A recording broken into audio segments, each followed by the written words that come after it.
नमस्कार मित्रों। यही है शही भारत यूट्यूब चैनल में आपનું હાર્દિક સ્વાગત છે। હું છું પ્રેમજીભાઈ પરમાર।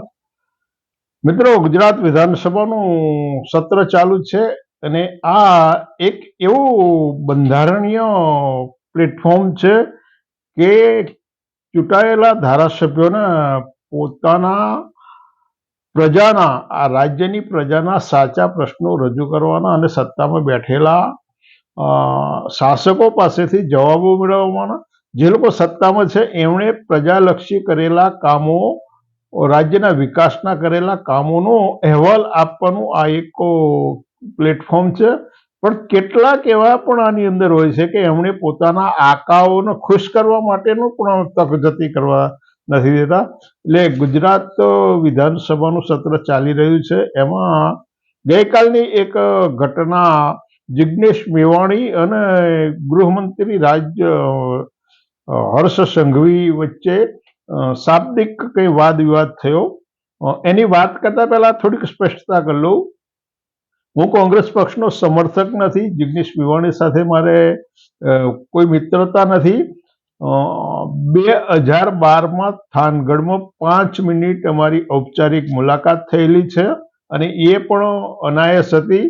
મારું દસ્તાવેજી પુસ્તક ઉના નિસાસા કણસ્તી વેદનામાં મેં જિગ્નેશ મેવાણીના કામનો કોઈ ઉલ્લેખ ના કરવાથી એમના સમર્થકોએ મારી સામે આક્ષેપો કરેલા છે। પરંતુ અહીંયા મારે જે વાત કરવી છે એ જિગ્નેશ મેવાણીએ વિધાનસભામાં ગુજરાતના અનુસૂચિત જાતિ જનજાતિના નાગરિકો ઉપર થતા અત્યાચારોમાં અને એ અત્યાચારોના સંદર્ભમાં એટ્રોસિટી એક્ટ અન્વયે દર વર્ષે કરવી પડતી 2 મિટિંગો બાબતની ચર્ચા કરી અને એમાં ગુજરાતના મુખ્યમંત્રીને સમય નથી મળતો। ગુજરાતના મુખ્યમંત્રીને રીલ ઉતારવાનો સમય મળે છે, પતંગ ઉડાડવાનો સમય મળે છે, ક્રિકેટ માટે સમય મળે છે, પરંતુ મુખ્યમંત્રીને પીડિતોના અનુસૂચિત જાતિના પીડિતો માટેનો સમય નથી મળતો। એવી એમણે રજૂઆત કરી।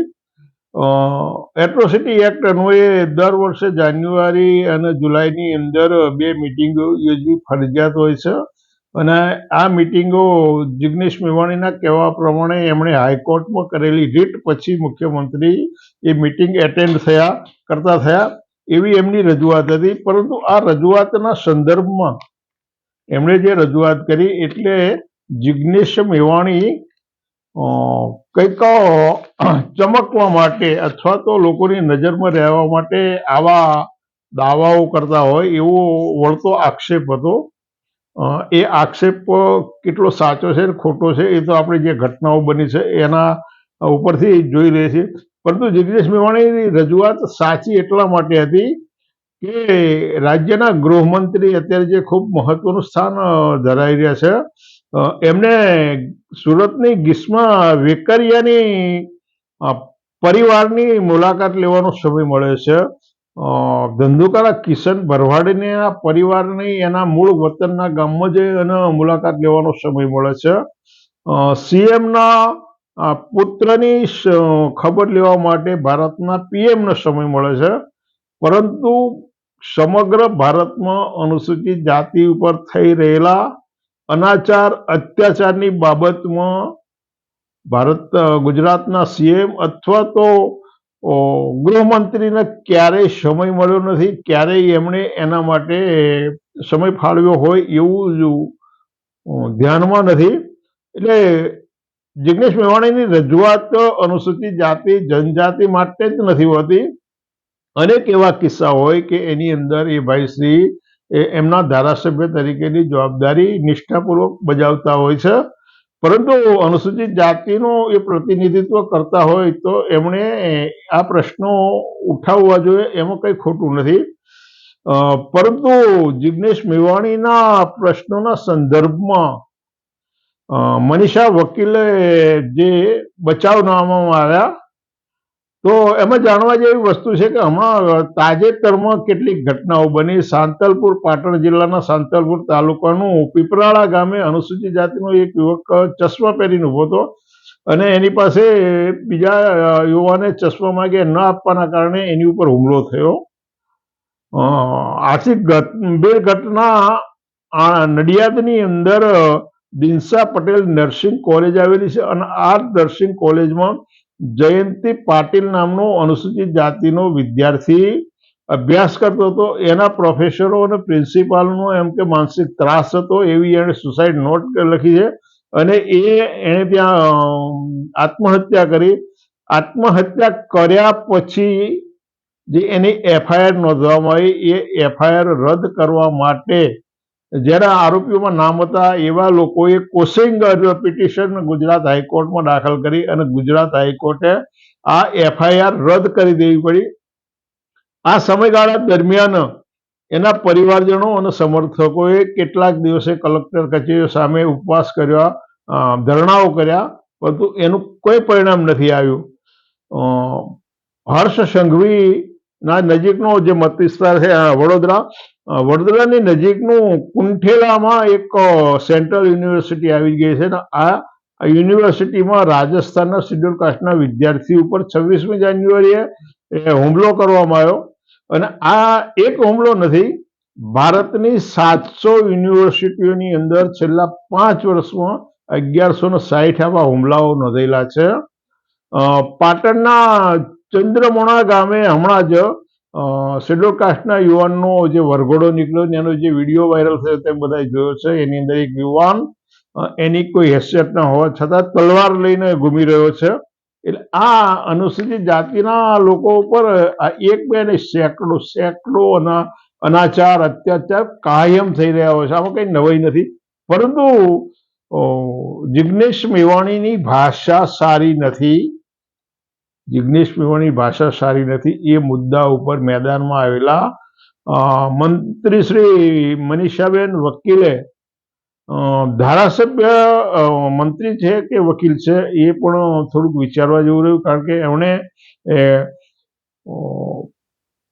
જિગ્નેશ મેવાણીએ જે સવાલો કર્યા એના જવાબો એમણે આંકડે કે હકીકતો સાથે આપવા જોઈએ. એના બદલે એમણે જિગ્નેશ મેવાણીની ભાષાની વાત કરી.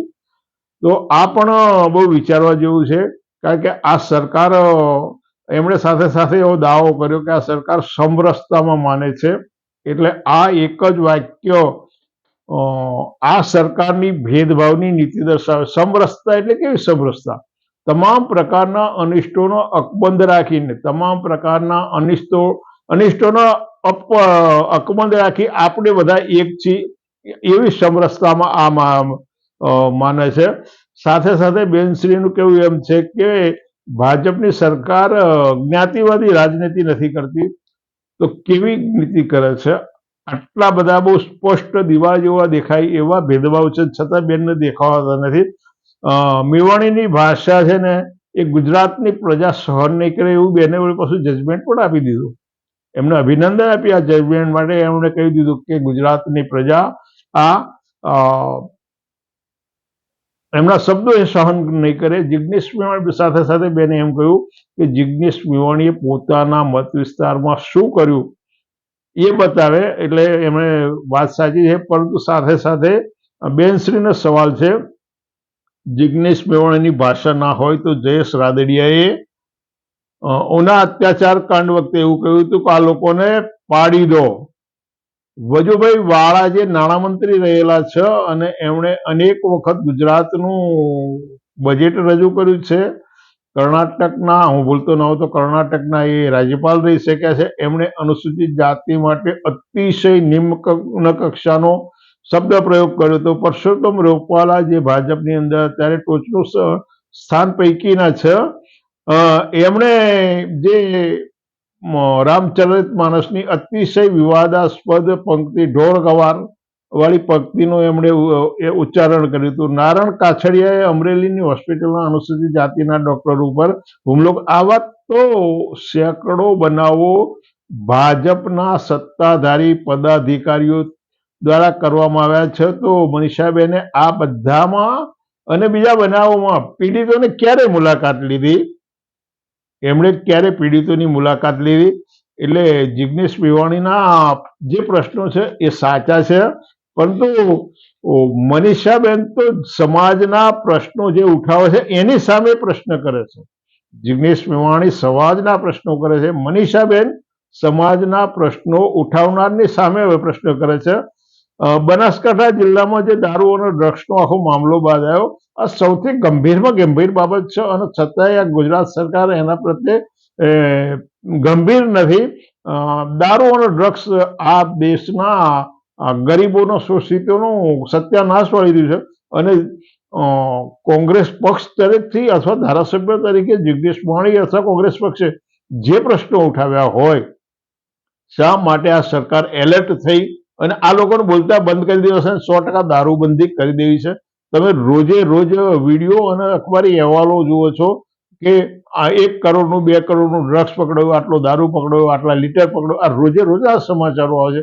એટલે દારૂબંધી ગુજરાતમાં છે નહીં, પરંતુ ચોક્કસ રીતે પ્રોત્સાહન મળતું હોય એ જે વર્તમાન સંજોગો છે એની ઉપરથી આપણે જોઈ રહ્યા છીએ. અને એના સંદર્ભમાં એક ભાઈશ્રી વળી પાછા મેદાનમાં આવી ગયા, ગૌતમ ગોડિયા નામના, એમણે પાછી પ્રેસ કોન્ફરન્સ કરી અને જિગ્નેશ મેવાણીની ભાષાના બધા સવાલો કર્યા. જિગ્નેશ મેવાણીએ જે પટ્ટા ઉતારી દેવાની વાત કરી હતી, તો આ અનુસૂચિત જાતિ મોરચાના અધિકાર ક્ષેત્રમાં આવે છે. આ વિચારવા જેવું છે કે આ જે એમણે પ્રેસ કોન્ફરન્સ કરી હતી એ એમના અધિકાર ક્ષેત્રમાં આવે છે. અને દલિતો ઉપરના અત્યાચારો બાબતે એમણે ક્યારે ક્યાં કેવી રજૂઆત કરી એ પણ એમણે પ્રેસ કોન્ફરન્સ કરીને કહેવું જોઈએ ને. લુણાવાડાના જે પ્રાંત અધિકારીએ અનુસૂચિત જાતિના જે એક યુવાન સાથે જે વ્યવહાર કર્યો અને એના કારણે જિગ્નેશ મેવાણીએ જે કંઈ આંદોલન ચલાવ્યું, તો પાછું એની સામે બાલાસિનોર તાલુકાના પાંડવા ગામના એક મહાશય બહાર આવી ગયા. એ મહાશય પોતાના પરિવારની મહિલાના સરપંચ તરીકે ચૂંટાવી શક્યા નથી. મોચીવાડિયા નામના ગામમાં એમણે ઠાકોરો માટે અભદ્ર શબ્દ પ્રયોગ કર્યો અને એના કારણે એમની ઉપર હુમલો થયો હતો. આ ભાઈશ્રીએ વળી પાછું આવેદનપત્ર સાથે વિરોધ પ્રદર્શન કર્યું જિગ્નેશ મેવાણી સાથે. એટલે આ બધી બાબતો ખૂબ વિચારવા જેવી છે. આ બધું છે ને એમના ઉછીના જે લોકો સમાજની સાચી રજૂઆત કરતા હોય, એ કોઈ પણ પક્ષનો હોય પણ સમાજની સાચી રજૂઆત કરતા હોય, તો આવા બે લીડરો ચૈતર વસાવા અને જિગ્નેશ મેવાણી પોતાની આગવી પ્રતિભાના કારણે, આ લોકો પોતાનું આગવા સ્ટેન્ડના કારણે બહાર આવ્યા છે. એ ઉછીના ઉધાર વ્યક્તિત્વ નથી. ચૈતર વસાવા એક બૂમ પાડે અને 1 લાખ લોકો ભેગા થઈ શકે. ચૈતર વસાવા કઈ પાર્ટીમાં એ અગત્યનો નથી, જિગ્નેશ મેવાણી કઈ પાર્ટીમાં, પરંતુ એમની પોતાની કઈ પર્સનાલિટી છે, એમની પોતાની કોઈ આગવી પર્સનાલિટી છે. ચૈતર વસાવાના એક નામ ઉપર 1 લાખ લોકો ભેગા થઈ શકતા હોય અને પ્રધાનમંત્રીની સભા પણ ઝાંખી પડતી હોય, તો એ વ્યક્તિનો એનો પોતાના વ્યક્તિત્વની બાબત છે, એના પોતાના પ્રભાવની બાબત છે.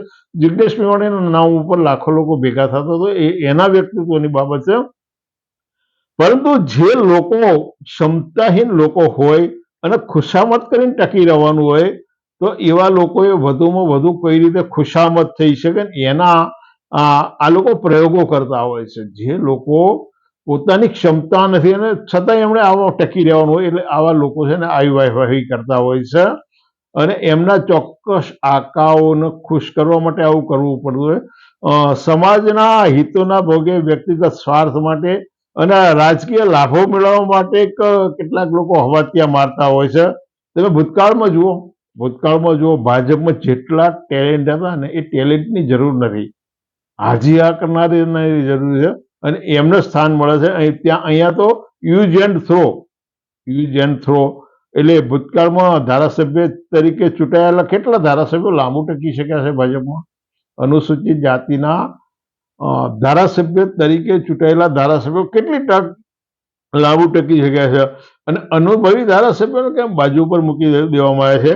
એટલે જે લોકો સમાજના ભોગે બીજાઓની ખુશામત કરતા હોય, એ લોકોએ વિચારવાનું તમે ક્યાં છો, તમારી જાતને પણ તમારા સવાલ કરવો જોઈએ. અને મિત્રો, તમે જે આ વિડીયો જોયા, તમને પણ એવો સવાલ છે કે આવા લોકો સમાજનું જે સાચું પ્રતિનિધિત્વ કરતા હોય, આવતીકાલે કોણ ક્યાં જશે, શું કરશે, એ સવાલ પછી થાય છે. આપણે તો અત્યારે વાત કરીએ એ મિનિટ સુધીની વાત કરીએ, આ મિનિટ સુધી સમાજનું જે સાચું પ્રતિનિધિત્વ કરતા હોય એ કોઈ પણ પક્ષના હોય પણ સમાજ માટે બોલે છે, અને એ પણ જાતિ અને વર્ણના વાડાઓને છોડીને બોલતા હોય છે. પરંતુ એ અનુસૂચિત જાતિની વાત કરતા હોય, આદિવાસીની વાત કરતા હોય તો એ સમાજના અનામત બેઠકો પર અહીં આવેલા હોવાથી એમની પહેલી ફરજ એ બની જાય છે કે એમણે જે બેઠકના કારણે, જે સમાજના કારણે એમનું સ્થાન મળ્યું છે એને વફાદાર રહેવું પડે. માટે એ લોકો એમના પોતાના સમાજની વાત કરવા સાથે સાથે એ સર્વ સમાજની વાત કરતા હોવાના અનેક દાખલાઓ છે. એ સર્વ સમાજની વાત કરતા હોવાના ચૈતર વસાવા અને જિગ્નેશ મેવાણીના કેસમાં એવા રેકોર્ડેડ દાખલાઓ તમારી નજર સામે છે, મારી નજર સામે નહીં. એટલે મિત્રો, તમને યોગ્ય લાગે તો આવા લોકોને તમારું વૈચારિક સમર્થન હોવું જોઈએ. આવા લોકોને તમારું વૈચારિક સમર્થન હોવું જોઈએ, અને ખુશામતિયાઓ હોય એને પણ એમનું સ્થાન બતાવવું જોઈએ. તમને યોગ્ય લાગે તો એવું કરજો, ના લાગે તો કંઈ નહીં, પણ હું આવી રજૂઆત કરતો રહેવાનો છું. તમને એથી પણ આગળ યોગ્ય લાગે તો સબસ્ક્રાઈબ કરજો, લાઈક કરો, શેર કરો, અને વધારે યોગ્ય લાગે તો તમારા બીજા ગ્રુપોમાં આ વિડીયો આગળ મોકલજો. ચલો, ફરી મળીએ છીએ.